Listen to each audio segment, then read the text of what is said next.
When it rains, it pours, and misfortune never comes alone. This unlucky cow accidentally hit its head while walking, and the pain in its hoof flared up at the same time. It almost cost the poor cow its life. But brave cows aren't afraid of difficulties. After the hoof trimming expert handles it, the cow should recover very soon. Enough talking. The worker immediately gets started. This toe is clearly the worst one. There's a lump of overgrown tissue between the toes, and its location makes the cow extremely uncomfortable.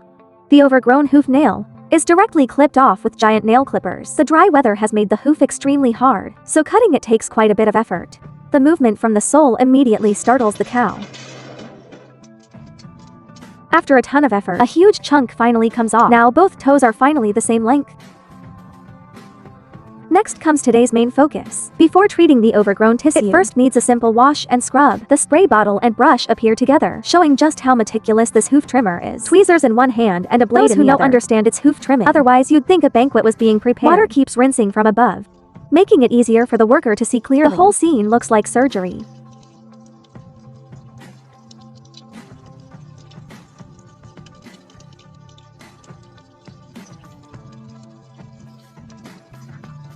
First cutting out a rough shape, then switching to the hoof knife to expand the trimming area. It's obvious from the cow's reaction how painful this is.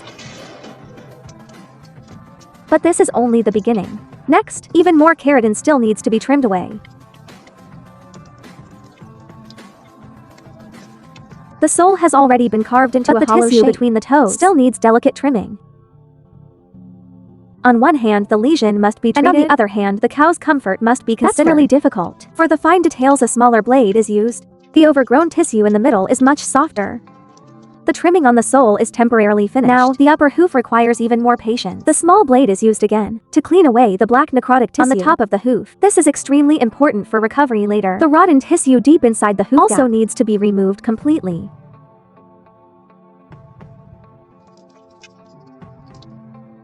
At this point, the scraping looks about right. Thankfully, clean water keeps rinsing from above, keeping the whole process under control. Blue medicine is applied to the lesion to help relieve the cow's pain. Then gauze wrapped with salicylic acid is used to bandage the area directly. The outer layer is still coated with grease to effectively block bacteria and moisture. Now it's time to let the cow back down. It can already walk normally again. Another perfect day of healing cows.